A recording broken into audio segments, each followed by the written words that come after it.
Lecture હું કશ્યપ પંડ્યા આપ સૌનું હાર્દિક સ્વાગત કરું છું બેટા. આપણે ધોરણ 8 ની અંદર ચેપ્ટર 18 કરી રહ્યા છીએ, જેની અંદર આપણે આજે બીજો લેક્ચર જે છે તે જોવાનો થશે. ગયા લેક્ચર ની અંદર બેટા આપણે પ્રસ્તાવના જોઈ હતી, હવાનું પ્રદૂષણ જોયું હતું, તેની અંદર જ આપણે હવે આગળ કન્ટિન્યુ કરવાનું થશે. આઈ હોપ કે તમને ગયા લેક્ચર નું બધું યાદ છે, નોટ્સ બધી બનાવેલી છે. ઓકે, સાવ અહીંયા આ સાવ સીધું ચેપ્ટર છે બેટા. ઓકે, ચાલો તો વન બાય વન જે પોઈન્ટ્સ લખ્યા છે તે જોવાના છે. આજે આપણે એક મુદ્દો ડિસ્કસ કરવાનો છે, હવા કઈ રીતે પ્રદૂષિત થાય છે, એટલે કે how does air get polluted. હવા કઈ રીતે પ્રદૂષિત થાય છે, આખા લેક્ચરમાં આપણે આ ડિસ્કસ કરશું. જે પદાર્થો હવાને પ્રદૂષિત કરે છે તેને વાયુ પ્રદૂષકો કહે છે. અંગ્રેજીની અંદર એર પોલ્યુટન્ટ્સ, એર પોલ્યુટન્ટ્સ એટલે કે વાયુ પ્રદૂષકો. A I R P O L L U T A N T S air pollutants કહે છે. જે પ્રદૂષકો અથવા પદાર્થો હવાને બગાડે અથવા પ્રદૂષિત કરે છે તેને આપણે વાયુ પ્રદૂષકો કહીએ છીએ, જેની અંદર કુદરતી સ્ત્રોત અને કૃત્રિમ એટલે કે માનવ પ્રવૃત્તિ દ્વારા આવા પ્રદૂષકો ફેલાતા હોય છે. જેના ઉદાહરણો લખ્યા છે કે કુદરતીની અંદર કોણ આવશે, કે જંગલની આગ, જ્વાળામુખીનું ફાટવું. એડી મહાકાય વિશાળ જ્વાળામુખી હોય, લાવા જે ખદખદતો તે વાયુને બગાડે છે. ઘણા જગ્યાએ જ્યાં દરિયો, જો આ મસ્ત મુદ્દો છે, દરિયો અને જ્વાળામુખી, દરિયો પ્લસ જ્વાળામુખી જે ભેગા થાય ને એટલે ત્યાંથી તમને ઉત્પન્ન થાય મિથેન. અને મિથેન ખૂબ ઝેરી વાયુ એટલે ખૂબ જ પ્રદૂષિત હવા. તમે એ હવાને સીધી શ્વાસમાં લીધી એટલે મિનિટોમાં તમારું મૃત્યુ શક્ય છે. આ જ્વાળામુખી અને જે ફાટે છે તેનાથી લાવા જે નીકળે છે, અને જો દરિયાનું પાણી જે છે તેની સાથે મિશ્રિત થાય એટલે કે દરિયાનું પાણી અને જ્વાળામુખી બે મિશ્રિત થયો અને તેમાંથી જે વાયુ ઉત્પન્ન થયો એ મિથેન ઉત્પન્ન થાય છે. અન્ય વાયુ હોય પણ વધારે પ્રમાણમાં મિથેન ઉત્પન્ન થાય છે અને જેનાથી આપણે મિનિટોમાં મૃત્યુ શકીએ છીએ. જંગલની આગ એક હવાનું પ્રદૂષણ સર્જે છે. રેડી, જંગલોમાં આગ આકસ્મિક ધોરણે પણ લાગતી હોય છે, કુદરતી રીતે પણ લાગતી હોય છે. ચાલો, ત્યારબાદ આવશે બીજો, માનવ પ્રવૃત્તિ દ્વારા. જો આપણે મુદ્દો છે કઈ રીતે હવા પ્રદૂષિત થાય છે જેની અંદર જ વાત કરવાની છે. પહેલું કુદરતી અને બીજું છે માનવ નિર્મિત. તો એના ઉદાહરણ મેં અહીંયા લખેલા છે કે પહેલું છે કારખાનો, રેડી, બીજું વિદ્યુત ઉત્પન્ન કરતા મથકો, ત્રીજું વાહનના ધુમાડા, ચોથું પ્લાસ્ટિકના સળગવાથી. એટલે કે કારખાનાઓની અંદર જે બધી ભઠ્ઠીઓ છે તેની અંદર વપરાતા પદાર્થો, એ જ પદાર્થોની અંદર પ્રદૂષિત ઘટકો જેવા બધા કારખાનાઓ દ્વારા હવાની અંદર મુક્ત કરવામાં આવે છે, તે એક પ્રકારનું પ્રદૂષણ સર્જે છે. વિદ્યુત ઉત્પન્ન કરતા મથકો, વિદ્યુત ઉત્પન્ન કરવા માટે ઘણીવાર ઉર્જાના સ્ત્રોત તરીકે બળતણનો ઉપયોગ થાય છે. તો તેઓ બળતણ હવા જે અંદર પોતે એક ધુમાડો મુક્ત કરે છે અને પ્રદૂષણ સર્જે છે. વિદ્યુત ઉત્પન્ન કરતા મથકોની અંદર બહોળા પ્રમાણની અંદર બળતણનો ઉપયોગ થાય છે અને તેવો જ બળતણ આપણા પ્રદૂષણનું એક કારણ પણ બને છે. વાહનોના ધુમાડા, એ તો મારે સમજાવવાનો મુદ્દો જ નથી. પ્લાસ્ટિકનું સળગવું, પ્લાસ્ટિક અત્યારની મોટામાં મોટી એક પ્રકારની સમસ્યા ગણાય છે, કારણ કે પ્લાસ્ટિક છે એનું વિઘટન મુશ્કેલ છે અને સહેલાઈથી થતું નથી. લાંબા સમય સુધી પ્લાસ્ટિક જે છે તે એમનેમ રહે છે, એટલે કે તેઓ સળગે અને જેનાથી ઝેરી વાયુઓ મુક્ત થાય. જેના સળગવાથી શું થશે બેટા, ઝેરી વાયુઓ શું થાય, મુક્ત થાય, અને જે આપણે શ્વાસોશ્વાસની અંદર લેશું તો તે આપણે બીમારી સર્જવાનું કારણ રૂપ બને છે. ઓકે બેટા, તો કુદરતી કારકો આની અંદર તમે તમારી રીતે યાદ આવતા હોય તે મુદ્દા લખી શકશો. એવી જ રીતે માનવ નિર્મિત પ્રવૃત્તિમાં મેં 4 લખી છે, તમે તમારી રીતે પણ મુદ્દા લખી શકો છો, પરંતુ રિલેટેડ ટુ અત્યારે જે આપણા વરરાજા કોણ છે, હવાની અંદર કઈ રીતે પ્રદૂષણ થાય છે. ઓકે, આ સમજાઈ ગયું બેટા. વાયુ પ્રદૂષકો જે પદાર્થો પ્રદૂષિત કરે છે હવાને તેને વાયુ પ્રદૂષકો કહે છે.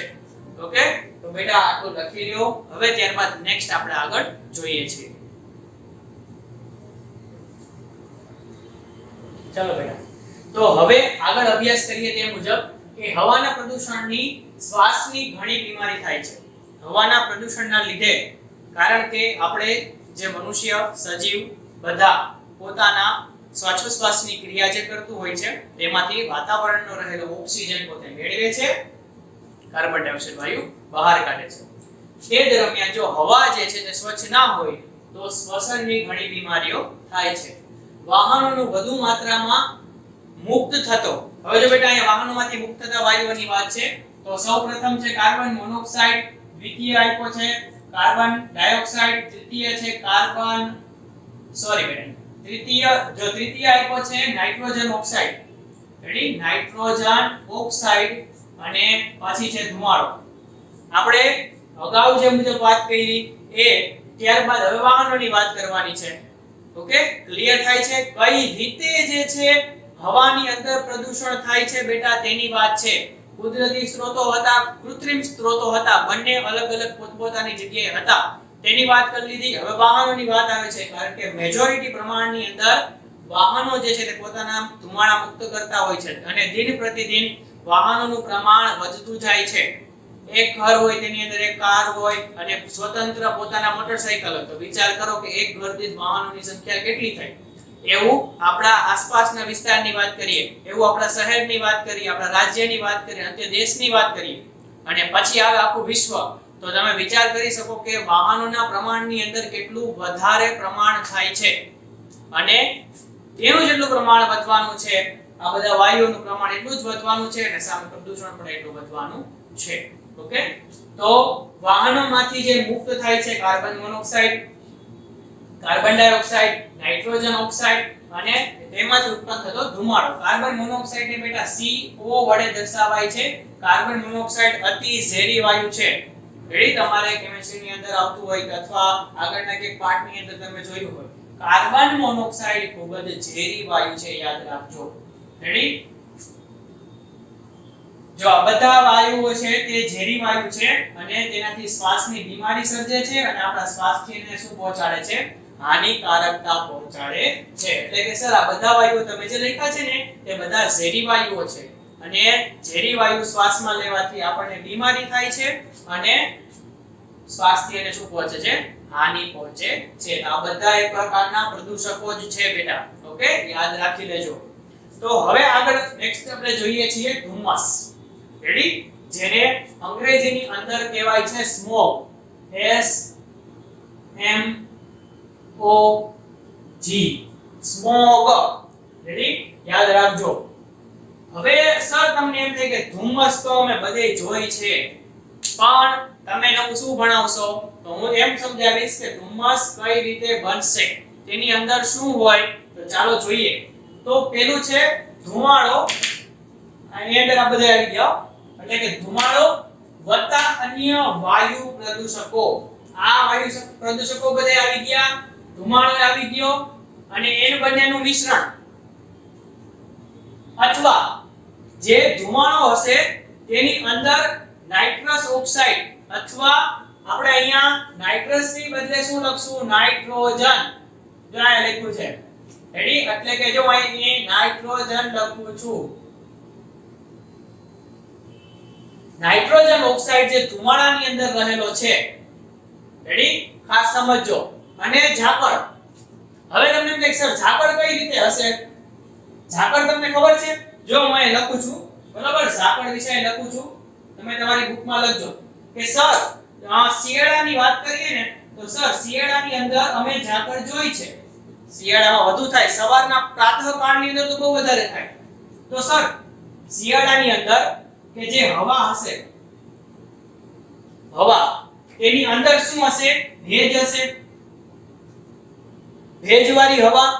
રેડી, એટલે કે તે ભેજવાળી હવા સાથે પાણી જે છે તે જોડાઈ જશે અને સૂક્ષ્મ હવે એમનો બધા સૂક્ષ્મ એટલે થાય ગયા પાઠમાં કરી ગયા છે સૂક્ષ્મ રજકણ આ ત્રણેય વસ્તુ મિક્સ થઈને ઝાકળ બનાવે છે રેડી ભેજનું પ્રમાણ હશે ને એટલે ત્યાં વધારે ઝાકળ હશે કારણ કે પાણી ભેજ અને સૂક્ષ્મ રજકણ ભેગા થાય ને એટલે તે જો એક તો હવા પાછી આપણને દેખાતી નથી પરંતુ તેની સાથે આ રજકણ જોડાવાથી તે ઘટ બને છે શું બની જાય છે ઘટ બની જાય છે અને તે ઘટ થવાના લીધે આપણને તે ઝાકળ રૂપે વિઝિબલ થાય છે ઓકે સમજાય છે એટલે આ ત્રણેય પદાર્થો મિક્સ થવાથી ઝાકળ બને છે હવે તે ઝાકળની અંદર નાઇટ્રોજન ઓક્સાઇડ છે જે મિક્સ થઈ ગયો એટલે કે વાયુ જે છે પ્રદૂષકોની અંદર માનો એક તેની સાથે જોડાઈ ગયો એટલે હવા વધુ ઘટ થઈ આટલા તો ત્રણ હતા ઓલરેડી પણ આ હવે ભેગો મિક્સ થઈ ગયો એટલે ધુમ્મસ થઈ ગયું સમજાણું એટલે કે આ જે છે ધુમ્મસ જે છે તેના લીધે હવા કેટલી બની ગઈ ઘટ બની ગઈ ધુમ્મસના લીધે શ્વાસની તકલીફ થાય છે કારણ કે સરે કીધું પ્રમાણે હવાનું પ્રદૂષણ થવાથી જ હવા ઘટ બને છે જે શ્વાસની અંદર આપણે લઈ શકતા નથી અને તેઓ આપણને શ્વાસની તકલીફ સર્જે છે એની ફેફસાની અંદર એર હોલ્ડિંગ કેપેસિટી જેને કહીએ તે ઘટવા માંડે હવા ગાઢ સ્તર રચે છે રેડી ગાઢ સ્તર એટલે કે જાડું એકદમ જાડું સ્તર બનાવે છે એ જાડું કઈ રીતે બન્યું આ બધી વસ્તુઓ મિશ્રિત થઈ ગઈ રેડી ઝાકળ જે છે કારણ કે ભેજ હતો બેટા ભેજ અને પાણી જે છે ને આ સૂક્ષ્મ રજકણોને ચોટાડી રાખશે ચિપકાવીને રાખશે મુક્ત નહીં થવાની હવાની અંદર તો ઓલરેડી એક કણ છે જ પણ ઈ જેવા આ પાણીના સંપર્કમાં આવશે એટલે બે ચોટી જશે સંપર્ક થઈ જશે ઓકે એટલે ઘટ સ્તર રચાઈ જશે ઉદાહરણ તરીકે અસ્થમા ઉધરસ અને બાળકોમાં વીઝિંગ રેડી પહેલું શું છે અસ્થમા પહેલું અસ્થમા બીજું ઉધરસ અને ત્રીજું વીઝિંગ અસ્થમા વિશે તમને ખબર જ છે કે શ્વાસની અંદર તકલીફ રેડી શ્વાસ લેવાની અંદર તકલીફ પડે તમે ઘણું એવું ક્રિયાશીલ કાર્ય કરો કે કસરત કરો કે અથવા રનિંગ કરો જેનાથી તમને જે તમારા બોડીમાંથી વધારે પ્રમાણમાં શ્વાસ માંગતું હોય તેવી ક્રિયાઓ કરો તો અસ્થમા વાળા વ્યક્તિને પૂરતા પ્રમાણની અંદર હવા મળશે નહીં અને જેનાથી તેનું શરીર ઓક્સિજનની ડિમાન્ડ કરશે એટલે જેનાથી તેને હાફ ચડશે આપણે ઘણીવાર જોયું આપણી આસપાસના વિસ્તારની અંદર મૂવીઝની અંદર કે એવા કેરેક્ટર્સ અમુક હોય એવા વ્યક્તિઓ હોય કે જે પોતે પંપ રાખે એટલે આમ હા એટલે પાછી હવા બધી અંદર આવી જાય જોતી હોય એટલે અસ્થમા પેશન્ટ થઈ જાય એની વાત છે ઉધરસ છે વીઝિંગની ઘટના એ લખી છે શ્વસન દરમિયાન અવાજ ઉત્પન્ન થવાની તકલીફ એટલે કે જે શ્વાસોશ્વાસની ક્રિયા દરમિયાન ઓક્સિજન અંદર આવે છે કાર્બન ડાયોક્સાઇડ બહાર જાય છે એટલે કે આ વાયુઓની જે આપલે થાય છે એ આપલે દરમિયાન ધ્વનિ જે અવાજ ઉત્પન્ન થાય છે તેને વીઝિંગ કહે છે એટલે પ્રદૂષણના લીધે આટલી જે ઘટનાઓ છે ઉદ્ભવે છે ઓકે તો જે પ્રદૂષણ કારકો હતા વાયુ પ્રદૂષણ કારકો જે છે તેની વાત અહીંયા કરી દીધી ધુમ્મસની વાત અહીંયા પૂર્ણ થાય છે આ બધું તમે તમારી બુકની અંદર લખી લ્યો મુદ્દા જે બોલતો જાતો તો તે તમારી રીતે પોઈન્ટ્સ બનાવજો બેટા ઓકે આટલું લખી લ્યો નેક્સ્ટ આપણે આગળ જોઈએ છીએ ઓકે બેટા તો હવે અન્ય વાયુ પ્રદૂષકોની વાત છે તેના તરફ વાત આગળ વધારીએ છીએ તો ઉદ્યોગોમાંથી મુક્ત થતા વાયુઓ અગાઉ આપણે જોયું કુદરતી કૃત્રિમ ત્યારબાદ વાહનોમાંથી નીકળતા ધુમાડા કયા કયા ધુમાડા હતા બધું જોયું ધુમ્મસ રેડી યસ ઝાકળ અને યસ ધુમાડો બધું ભેગું થાય એટલે ધુમ્મસ સર્જે તેનાથી વિઝિબિલિટી ઘટે છે હવે આગળ વાત કરવાની છે ઉદ્યોગો મોટા મોટા જે બધા મોટા અલગ અલગ વસ્તુઓ પ્રોડક્ટ્સ બનાવતા ઉદ્યોગો છે તે પોતાનામાંથી ખરાબ વાયુઓ મુક્ત કરે છે જેના દ્વારા વાયુનું પ્રદૂષણ થાય છે પેટ્રોલિયમ રિફાઇનરીમાંથી મુક્ત થતા સલ્ફર ડાયોક્સાઇડ અને નાઇટ્રોજન ડાયોક્સાઇડ જો પહેલું સલ્ફર ડાયોક્સાઇડ દ્વિતીય નાઇટ્રોજન ડાયોક્સાઇડ આ બંને વાયુઓ જે છે તે પ્રદૂષકો છે રેડી પેટ્રોલિયમ રિફાઇનરીમાંથી મુક્ત થાય છે ખાલી જગ્યામાં એક માર્કમાં પૂછાઈ શકે છે કે સલ્ફર ડાયોક્સાઇડ, નાઇટ્રોજન ડાયોક્સાઇડ જે છે પ્રદૂષક, તેનું મુક્ત સ્થાન બતાવો તો તમારે લખવાનું પેટ્રોલિયમ રિફાઇનરી. હવે સર રિફાઇનરી એટલે શું થાય કે તમને ખબર જ છે બેટા કે જે કાચું રો મટીરીયલ હોય છે પેટ્રોલિયમ, જે પેટ્રોલ, ડીઝલ, કેરોસીન ને અંતે આપણને શું મળે છે ડામર. એટલે કે જે આ રિફાઇનરી જે હોય છે જ્યાં અલગ અલગ તાપમાન આપવામાં આવે છે કે આ તાપમાને પેટ્રોલ છૂટું પડે છે, આ તાપમાને ડીઝલ છૂટું પડે છે, આ તાપમાને કેરોસીન છૂટું પડે છે, તો એ તાપમાને અહીંયા જે એ વાયુઓ જે ઉત્પન્ન થાય છે ઝેરી, કે સલ્ફર ડાયોક્સાઇડ અને નાઇટ્રોજન ડાયોક્સાઇડ, એ બંને તેની સાથે ઉત્પન્ન થાય છે. ઓકે, તેઓ શું છે? એક પ્રકારના વાયુ પ્રદૂષકો છે. આ બંને યાદ રાખજો.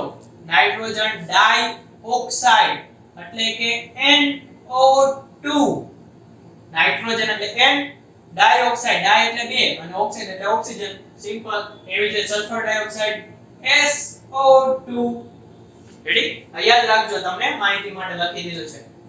ત્યારબાદ છે રેફ્રિજરેટર, એર કન્ડિશનર.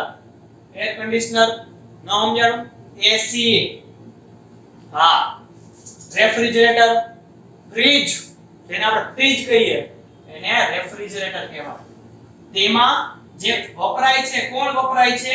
ક્લોરોફ્લોરોકાર્બન એટલે કે CFC. ક્લોરોફ્લોરોકાર્બન તે પણ એક શું છે? વાયુ પ્રદૂષક છે. જે ક્લોરોફ્લોરોકાર્બન વપરાય છે તે એક પ્રકારનો વાયુ પ્રદૂષક છે જે ગ્રીન હાઉસ અસર માટે જવાબદાર છે.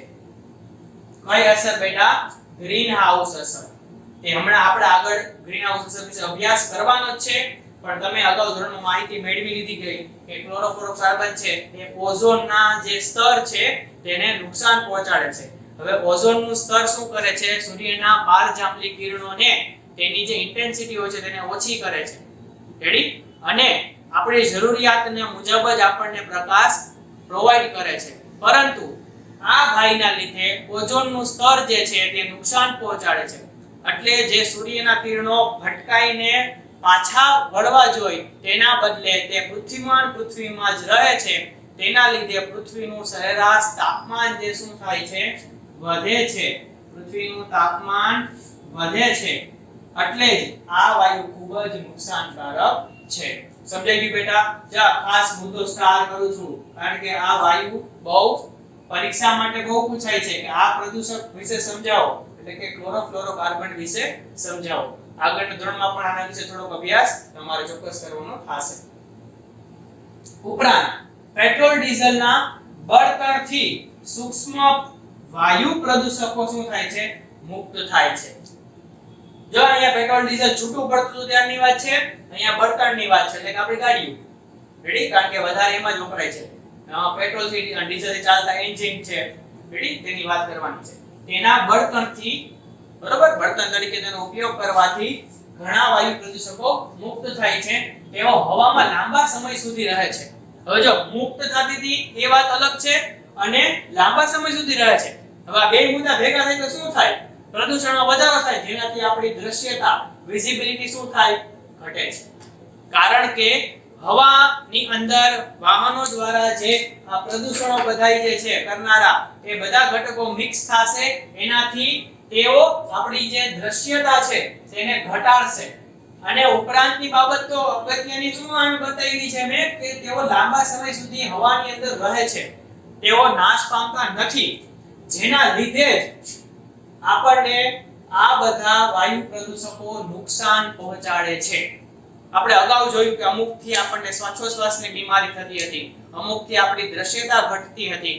હવે રેડી? તમે રસ્તા ઉપર હાલ્યા જાવ છો, ધુમ્મસ બહુ ઘાટી છે, સામેથી ગાડી આવે છે, એક્સિડન્ટ થયું, મૃત્યુનું પણ જોખમ છે તેનાથી, અને તેના દ્વારા પણ ઘણા બધા અલગ અલગ રોગ થાય છે. રેડી? એટલે તેના આપણે અહીંયા વાત કરી જ છીએ કે આપણને વાયુ પ્રદૂષકો કઈ કઈ રીતે ફેલાય છે. કુદરતી જોયું, કૃત્રિમ જોયું, ઉદ્યોગો દ્વારા, પેટ્રોલિયમ રિફાઇનરી દ્વારા, આપણા વાહનો દ્વારા, ઘણા બધા આપણે મુદ્દા જોયા. તેની અંદર ઘણા બધા આવા વાયુ પ્રદૂષકો પણ હતા. ઓકે? તો બેટા આટલું સમજાઈ ગયું તમને કે દ્રશ્યતાની અંદર શું થાય છે? ઘટાડો થાય છે, અને જ્યારે અમુક શ્વાસના પણ રોગો સર્જે છે. આ બધા વાયુઓ જે છે આ બધા વાયુઓ જે શ્વસનની બીમારી સર્જવા માટે સક્ષમ હોય છે. હવે અહીંયા લાસ્ટ આપણે વિડિયોની અંત જે સુધી પહોંચી ગયા છીએ તો એક પ્રવૃત્તિની વાત કરી લઈએ અને આપણો વિડિયોને પૂર્ણ કરી દઈએ કે પ્રવૃત્તિમાં બેટા તમારે શું કરવાનું છે કે અહીંયા જે પેરી કોલમ છે તેમાં લખ્યું છે વાયુ પ્રદૂષકો. શું લખ્યું છે? વાયુ પ્રદૂષકો. બીજી કોલમની અંદર લખ્યું છે સ્ત્રોત અને ત્રીજી કોલમમાં લખ્યું છે અસરો. એટલે કે કયા વાયુ પ્રદૂષકથી તે ક્યાંથી મળે છે અને તેની શું અસર થાય છે. રેડી? જો એક ઉદાહરણ અહીં હું લખું છું બરોબર કે CFC બરાબર ક્લોરોફ્લોરોકાર્બન આ એક પ્રકારનો વાયુ પ્રદૂષક છે. તે મળે છે ક્યાંથી? આ લખ્યું એસિડ બરાબર. એનો સ્ત્રોત એસિડ થયો તેની અસર શ્વસન શ્વાસોશ્વાસ પર અસર થશે. ઉલટાનું ગ્રીન હાઉસ અસર પણ કરશે. રેડી? ગ્રીન હાઉસ અસર. હવે બેટા જો મેં એક ઉદાહરણ તો તમને આપી દીધું એવી જ રીતે તમારે બીજા 4 પૂરા કરવાના છે. એટલે કે અન્ય અહીંયા એક મેં આપી દીધું એટલે અન્ય 4 કરો. હાલો 5 બસ મજા કરો. રેડી? એટલે કે આપડા 5 ઉદાહરણ આપણને મળી જાય. પહેલું મેં આપી દીધું છે, બીજું, ત્રીજું, ચોથું ને પાંચમું હવે તમારે ગોતવાનું છે. ઓકે બેટા? તો વ્યવસ્થિત આ પ્રવૃત્તિ પૂર્ણ કરજો કારણ કે આપણે આગળ બધું ભણી ગયા છે. આગળનો વિડિયો જોજો, તમારી ટેક્સ્ટબુક નો ઉપયોગ કરજો, ઇન્ટરનેટ નો ઉપયોગ કરજો. બરોબર? રેડી? કારણ કે આ લિસ્ટ બનાવશો તો તમને એક જાતનું ઇન્વોલ્વમેન્ટ થશે ચેપ્ટર ની અંદર, પાઠ ની અંદર અને તમને યાદ રહેશે. ઓકે બેટા? સમજાઈ ગયું છે? તો આ બધું તમે જે બોર્ડ ની અંદર મેં લખ્યું છે તેને લખી લ્યો. હવે આપણે જે છે નેક્સ્ટ લેક્ચરમાં ચોક્કસ મળશું. ત્યાં સુધી best of luck. Thank you very much.